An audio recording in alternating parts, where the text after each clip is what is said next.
Good morning. My name is John Coleman. I'm the Executive Director of the Bay Planning Coalition. On behalf of BPC, as we're probably going to refer to it here on out, rather than calling it Bay Planning Coalition, I'd like to thank all of you for attending. We actually have over 100 people who are registered to attend. They're going to keep filtering in as the morning and day progresses. To do any event, workshop, or summit of this nature, it takes sponsors and a committee to make that happen.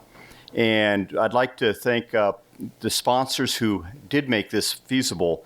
Our summit sponsor who really stepped up and is providing so much of the leadership and the financial ability to make this happen is CH2M Hill. They're our summit sponsor. Then East Bay Municipal Utility District, EBMUD, is an in-kind sponsor. They're providing obviously the room and the facility to be able to do this.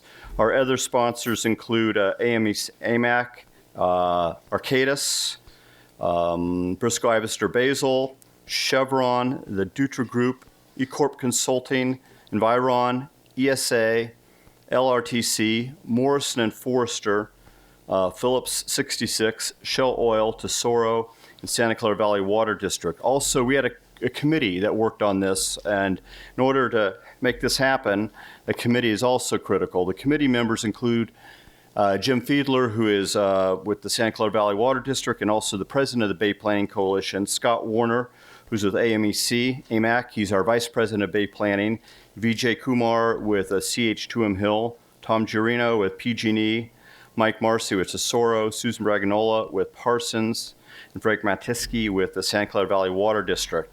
Now, a couple of things, housekeeping. If you have questions, there are blue cards that if you didn't pick one up on the way in, we'll distribute those. The questions, that if you have any questions for the panelists, just fill these cards out. We'll collect the cards, and they'll be provided to the moderator, and that way then we'll be able to enter into the dialogue. We also have a flyer for Save the Date. We have another workshop coming up on November 26th, and that is going to be on long-term management strategy or dredging in the next decade on how that's going to enroll. And the other area is environmental mitigation banking, and that's a whole new arena, and there are currently no environmental mitigation banks on the bay, and any activity that happens on the bay or along the shore, future activities are going to require to go into an environmental mitigation bank to offset any of the environmental activities that take place. Now, some people have wondered, Bay Planning, we're primarily dredging-centric, dredging-focused. How does this play into energy and water? Well, real clearly, if we just talk about dredging, people's eyes get glossy and they go, okay, whatever. But when you start talking the economic numbers of what dredging and the maritime activity provide here in Northern California, it's immense. Our 9 Bay Area counties, and then you throw in the counties of Stockton and San Joaquin, where 2 other ports are, we would be ranked 17th in the world in GDP. 17th. That's between Turkey and Indonesia, just for our region. The state of California as a whole is ranked 9th in GDP. There are only 2 other states that are actually have a higher GDP than our region, Texas and New York. So if you look at it, our economic region is really a powerhouse, and a lot of it is due to what is manufactured, whether it's a computer chip, a widget, or what's grown in the Central Valley, and then what's shipped on vessels out of our ports and out of our airports. That's what drives the economy, and that's what people need to understand. Now, what the other factor that drives the economy are energy and water, both from a pricing and supply standpoint. Today, you're going to hear panelists who don't all agree. They all agree, I think, ultimately on the same outcome, but it's how do you get from here to there? Is it by producing more supply for energy and water? Is it by doing more with less? Is it conservation? Is it looking at new technologies to be able to move in that direction? And that's what the panelists are going to be talking about.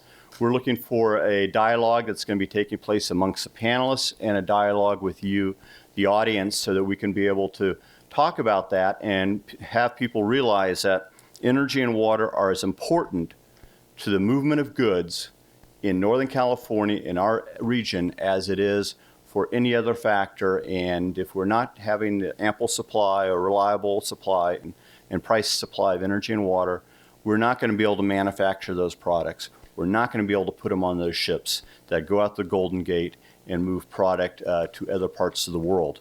Just a little tidbit. A lot of people do not realize that For example, all the iron ore that is mined out of the state of Utah goes through a single port, the Port of Stockton, and that Port of Stockton's growth has been phenomenal. All that iron ore that is mined in Utah that goes to Port of Stockton goes to China. It eventually ends up back here as a finished product. So the economic engine that goes across the country is critical. The other thing, if you're not a member of Bay Planning, we have pamphlets out there. Take a look at this. We are a membership-based organization, a nonprofit, and we're looking forward to a great dialogue today. And hopefully, people, if they even have a perceived notion of how things should happen, maybe they'll look at things in a different light, and that dialogue will ensue, and new ideas will come from this, and we'll be able to enhance our economic activity here in Northern California. With that, I'd like to now turn it over to the president of the Bay Planning Coalition, Jim Fiedler. Jim?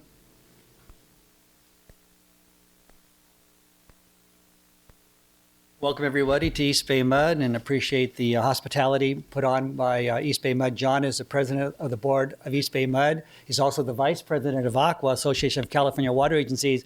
And then in his spare time, he's our executive director of the Bay Planning Coalition. And John has done a marvelous job over the last several months. He's done the job almost 2 years, and conceived the idea of having these workshops like today's. And we had one just last month covering what we've called Core 101, really focusing on Army Corps of Engineers regulatory issues that really affect many of the members and certainly of an interest to our members. And then earlier in the summer, we had one at PG&E. He mentioned the session we're going to have next month on dredging. And then we have our annual luncheon, or actually our annual luncheon and business meeting that takes place in December at the Yacht Club at St. Francis Yacht Club in San Francisco. So John really explained some of the background of Bay Planning Coalition. The Santa Clara Valley Watershed, where I work, my day job, has been a member of a number of years. We recognize the importance of understanding and working and recognizing the interrelationship that we have with many who basically use the Bay for recreation, for the natural beauty, for maritime, for business. And we too in the South Bay rely on the Bay for certainly disposal of waste. We also have a great restoration project underway in the South Bay Salt Pond restoration. In the South Bay, many of our low-lying communities are below sea level in the north or the northern portion of Santa Clara County. And so our interactions with Bay Planning have helped us really connect better with those regulatory agencies that really interact with the activities that we are involved in. Then fast forwarding to today, the Water Energy Nexus, part of our duties at the Santa Clara Valley Water District are water supply for Silicon Valley, and recognize how important water is to that region. You know, for most of California, throughout the nation, water is generally taken for granted. If you ask anybody to hold up a glass of water and ask them, where does this water come from, very few people will really recognize what it took to deliver that water supply.